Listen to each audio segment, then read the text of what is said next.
Eu acredito que a principal maneira da gente acessar o modo foco de forma imediata, de forma mais rápida, pelo menos, é a gente entender que existe um custo para a troca de tarefa. Ou seja, cada tarefa que a gente muda, a gente paga um preço.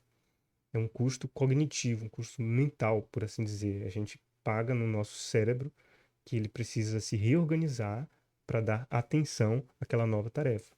Foco, basicamente, é atenção.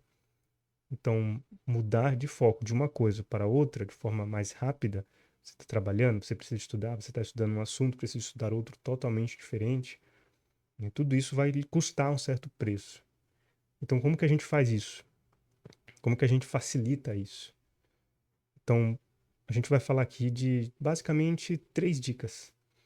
As duas primeiras estão ligadas a essa ideia do início, já que o custo está em se a gente se aprofundar, ou melhor, em a gente mergulhar, por assim dizer, a nossa mente naquela nova tarefa, já que o custo está aí, então a ideia seria que a parte mais difícil é o começo, é aquele período que a gente está iniciando a nova tarefa.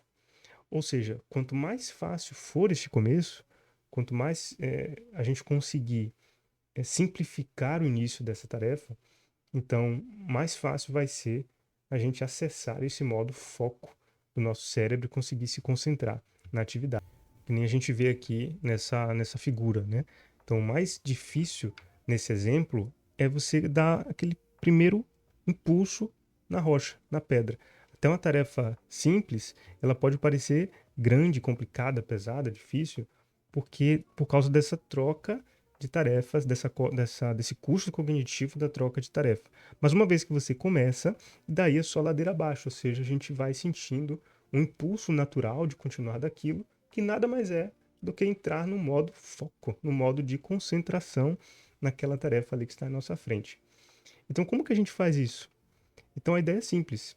Tudo que a gente puder fazer para tornar o início de uma tarefa mais fácil, eu resumiria assim: torne fácil e comece devagar. Torne o início fácil e comece devagar. Então, tudo que a gente puder fazer para tornar o início de uma tarefa mais fácil, mais imediato, seja mexendo no nosso ambiente, seja simplificando, deixando os materiais que a gente vai precisar já num lugar dedicado só para aquilo ali, deixar o mais pronto possível para a gente já iniciar.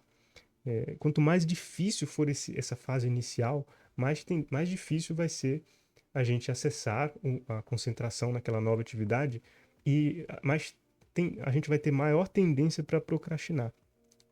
Então, quanto mais facilitado for começar os primeiros segundos, os primeiros minutos mesmo daquela tarefa, é melhor. E é isso, eu faço isso de várias formas. Eu faço isso através do uso de atalhos no meu computador, no meu celular. Se você também trabalha na área digital, talvez use algum recurso assim. Às vezes, talvez a gente tenha que ser um pouco mais exagerado, né? Fazer talvez mais de um atalho, fazer atalhos em lugares fixos, de forma que a gente se acostume a acessar eles rapidamente, a usar favoritos na barra de favoritos de um browser, né? De um navegador de internet. Enfim, a gente precisa ser criativo, identificar qual que seria a maneira mais absurdamente imediata de eu começar essa tarefa. Isso vai ajudar a gente a lidar com essa fase inicial.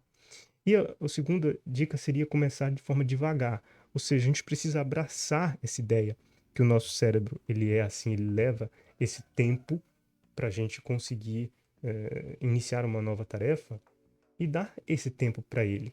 Não tentar forçar, sabe? Em vez de tentar ir logo a todo custo, como se fôssemos uma pessoa, uma máquina, né? Super disciplinado, super coordenado ali, que não sente, que não tem emoções, não tem desgaste como nós temos.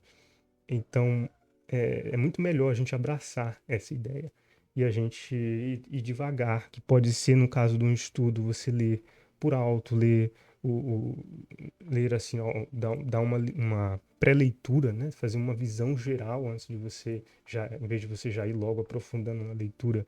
Pode ser também você colocar uma música de leve, pode ser você ouvir algumas coisas, você ir mudando o seu ambiente, apagando as luzes e criando um certo ritual para começar. e dar a si mesmo ali 5 a 10, 15 minutos light, no modo light ali, até você se ambientar, até o seu cérebro chegar ali na atividade e você conseguir acessar este modo foco. E a última dica é você ter um sistema. Por que um sistema é tão importante? Então veja nessa outra imagem aqui, né? Aqui a gente vê uma realidade. É muito difícil a gente se concentrar numa coisa se tem 10 outras coisas gritando por nossa atenção, puxando nossa mente para dar atenção. Então, se a gente usa apenas a cabeça para resolver todos os problemas da vida, para dar conta de lembrar e de cuidar de todas essas coisas, vai ser muito mais difícil a gente se concentrar naquela tarefa à nossa frente. E a gente só consegue fazer uma coisa por vez. Então, sem um sistema fica muito complicado isso. Um sistema de gestão pessoal, se você não usa um, se você já usa, você tem uma noção, ele serve justamente para isso, para padronizar a maneira como você lida com as suas tarefas. Então, como tudo está sendo gerenciado, registrado através de um sistema de gestão pessoal, de um sistema de notas, um sistema de registros e assim por diante, você não usa apenas a sua cabeça e você fica livre para conseguir se concentrar. Então, essa de longe é a maneira mais potente de você acionar o modo foco, mudar a direção da sua concentração de forma mais rápida, de forma mais dinâmica. Você consegue ser muito mais produtivo porque você sabe que não tem outras coisas para você se preocupar.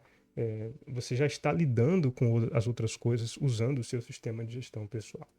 Então, se você quiser também sistematizar a sua atenção, sistematizar o seu foco, acesse o link na descrição.